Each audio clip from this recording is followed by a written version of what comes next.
10/28/2020, Kangaroo Court Update. The corruption continues.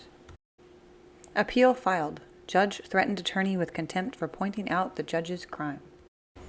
On Wednesday, October 28, 2020, Mike's attorney went out to the Rockingham County Judicial Center and filed the appeal.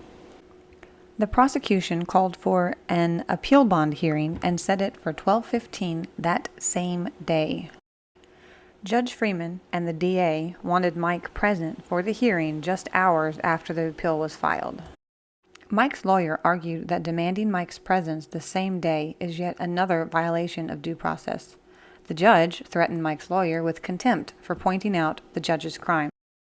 Freeman set the bond for $50,000 and house arrest and cited the fact that Mike has made videos on YouTube about him. The judge punished Mike for appealing his decision and for exposing the judge's crimes on the internet.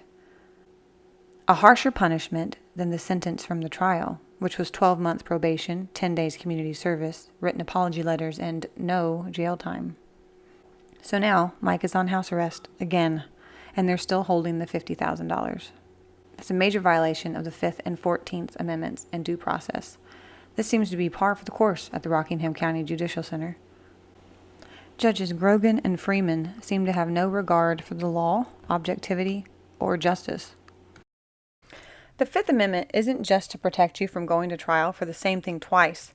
It's to protect you from being punished for the same thing twice. And so please hear this. This is a greater punishment than the sentence that the judge rendered back on the 23rd. So this is a more severe punishment than the sentence.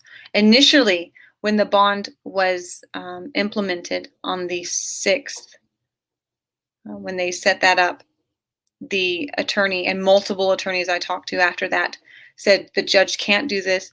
He can't hold him in jail because this is not a jailable offense. In North Carolina, the bracket that Mike would fall into for this class 2 misdemeanor with no priors would be no jail time.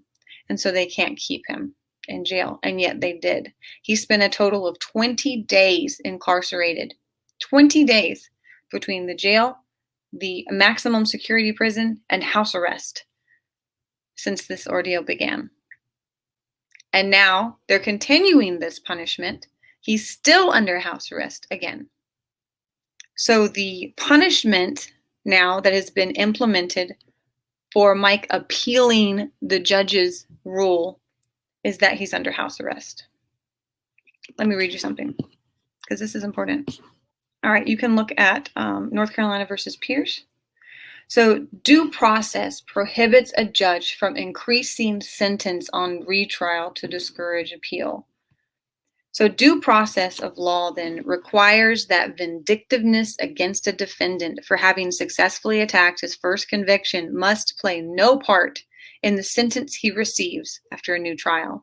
And since the fear of such vindictiveness may unconstitutionally deter a defendant's exercise of the right to appeal or collaterally attack his first conviction, due process also requires that a defendant be freed of apprehension of such a retaliatory motivation on the part of the sentencing judge. So the theory of double jeopardy is that a person need run the gauntlet only once. The gauntlet is the risk of the range of punishment which the state or federal government imposes for that particular conduct. There's a story later on there in this case law where the defendant was sentenced to a year in jail and a $200 fine. However, the maximum allowable sentence for that, a year in jail or a $200 fine. Well, the man was in jail and he paid the $200 fine.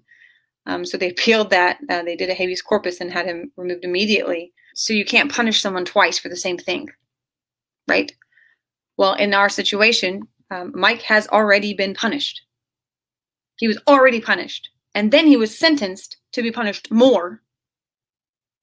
And then when he appealed that, he got a greater punishment than the sentence. This is illegal. This is illegal. It's unconstitutional. It is a breach of the 5th and the 14th Amendments. This is not due process. This is cruel and unusual punishment. And this must be stopped. We shall see if there are checks and balances in the system. and if there is any justice to be found.